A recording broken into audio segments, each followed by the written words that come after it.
Salve, salve galera! Bom dia, boa tarde, boa noite, boa madrugada. Estamos começando mais um Duelo de Guerreiro Podcast e hoje temos a presença do professor Antônio Carlos, bacharel em Ciência da Educação, formado na Universidade de La Salle, isso, tô certo, né? Está aqui com a gente hoje, vai falar, apresentando o seu livro, acabou de lançar. Vai ser um prazer bater esse papo aqui, professor, fica à vontade, né? Já vamos estar batendo esse papo com o senhor cabeça aqui. Galera, mas antes eu gostaria de pedir para vocês, se inscreva no canal, compartilhe, deixe seu like, divida com seu amigo, faça raiva nele, manda o nosso vídeo lá para ele, faça qualquer coisa para nos ajudar aí, compartilhar aí, a crescer mais esse canal, né? Então hoje a presença do professor Antônio aqui vai ser um prazer bater um papo com ele, né? Mas primeiro, Idel, fala sobre os nossos apoiadores aí. Antes de falar dos nossos apoiadores, queria agradecer, professor. Quanto tempo a gente está agendando isso, né? Verdade. E dá, não dá, mas graças a Deus deu tudo certo. E hoje a gente vai conversar, vamos falar do livro interessante que eu acabei de ler hoje, muito interessante. A gente vai falar de alguns versos ali que eu achei interessante. E queremos agradecer os nossos dois apoiadores que sempre estão conosco, que é a doutora Graziele, psicopedagoga lá de Paraná, que nos ajuda, e a loja Amor de Tia. Lembrando, Del, que a loja Amor de Tia, galera, tá no novo endereço, perto do IGES Shop, em Ji-Paraná. Vai lá na galeria, lá perto do posto, na avenida da T14 lá, você vai encontrar com mais livre acesso, um amplo espaço, climatizado. Vai lá fazer a visita, roupa para os seus filhos, à vontade aí.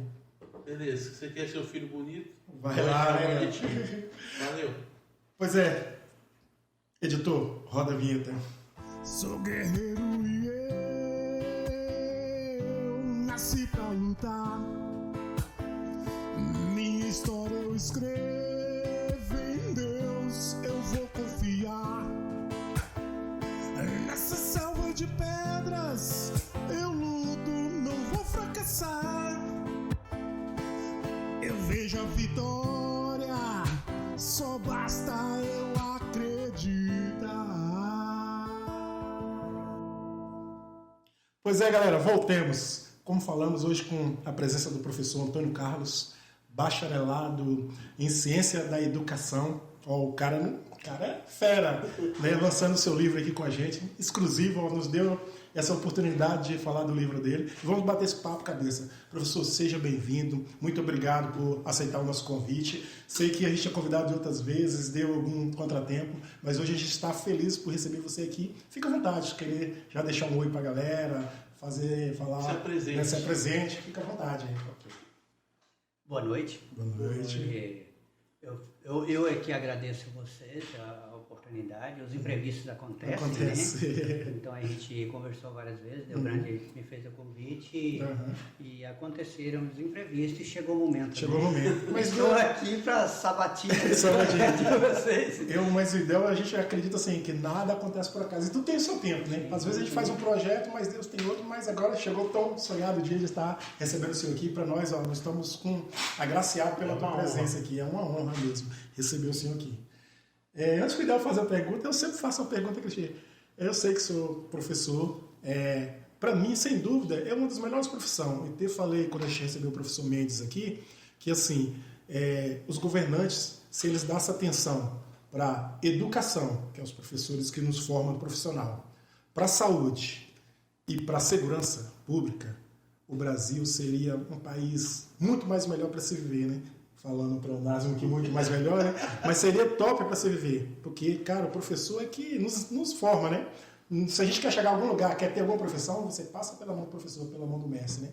Aí a pergunta que eu fica lá, como foi assim, a sua escolha para ser, não, vou escolher o professor como profissão? Essa classe tão sofrida, desmerecida muitas das vezes, é gratificante por formar pessoas, mas muitas vezes não tem o reconhecimento que merece o salarial, principalmente salarialmente falando, né?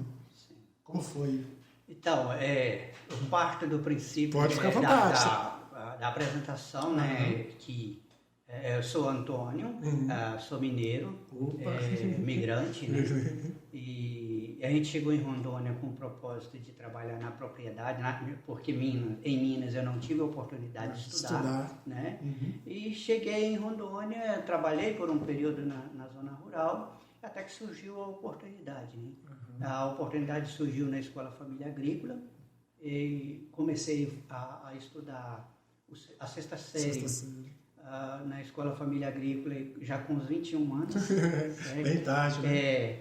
É até interessante porque eu cheguei para fazer a matrícula do meu irmão. E aí conversei com a professora e disse para ela, olha, eu vim fazer a matrícula do meu irmão. E ela falou assim, mas você não tem vontade de estudar? Eu falei, não, já estou velho. Ela falou, não. Aí entra o professor que você acabou de mencionar, a importância do professor. Ela reconheceu. Qual é o nome dela? Eliane. Eliane, um abraço para você. E mora em Paraná, se ela não mudou até a última informação que eu tive dela. Eliane Maria Feitosa dos Reis. Sei todo o nome. Se a senhora assistir, manda um oi pra gente aí, né? Falando que a senhora viu essa gravação. Isso. Então, a Eliane me fez o convite e disse para mim, não, você pode estudar. Mas naquela ocasião havia os critérios para entrar na escola. Então, o primeiro critério é ter participação comunitária. E eu já tinha essa participação. Que benção. E a Eliane disse, olha, você já tem participação, depende da sua comunidade. Na ocasião, comunidade Igreja Católica, partiu da Igreja Católica, base, né, da pastoral, né, Pastoral da Terra.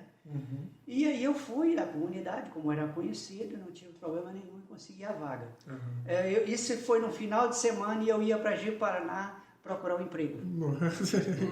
Os meus irmãos moravam lá e eu peguei e decidi a fazer a matrícula do meu irmão na segunda-feira e fiz a minha também. Boa decisão. Então começa por aí. Né? Então a escola me deu esse suporte para iniciar, fiz o ensino médio e daí seguiu a carreira até chegar no mestrado. Então. Eu tive a oportunidade de fazer no Paraguai. Ainda em processo, né, eu já tenho o certificado, ainda processo de revalidação, está em andamento. Espero poder fazer a revalidação. Já veio o certificado apostilado. Então agora é só seguir a burocracia. Só falando assim, eu até falo para o pessoal assim, o legal de gravar o podcast do Eros Guerreiro é porque vocês começam, assim, os convidados começam a contar a história e a gente vai se lembrando da gente. No meu caso foi a mesma coisa também. Eu estudei em T a quarta série, fui para o sítio aos 20, eu fui acabar meu ensino médio aos 24, 25 anos também. Voltei depois dos 22, 23 anos, que foi no supletivo, né, de Paraná, acabei o supletivo, e aí foi indo, né, depois fiz faculdade e tal, mas a gente, né, antigamente eu falo para pessoas, antigamente para você estudar era um pouco bem difícil, hoje é bem mais acessível, apesar que um pouco da qualidade dos ensinos, não é, deu um pouco a caída, assim, aquela cobrança, tal, que a gente vivia aquela cobrança dos professores mais, tal. Hoje está um pouco mais light, né? O mundo é outro, né? O mundo é outro, a dimensão da educação é outra. Então, às vezes a gente fica preocupado porque parece que caiu. Na verdade, o mundo evoluiu. A educação não deu conta de acompanhar essa evolução. Isso é fato, por mais que a gente, as pessoas tentam, têm dúvida, mas assim, a educação realmente não deu conta de acompanhar. Por quê? Porque a educação trabalha com seres humanos e ela tem o limite. A tecnologia, por exemplo, que evoluiu muito, ela tem preocupação em ampliar. Então, aquela preocupação com o ser humano, com o lado humano, é menor. Então a preocupação é com a técnica em si. A educação tem que ter um pouco de cuidado. Né?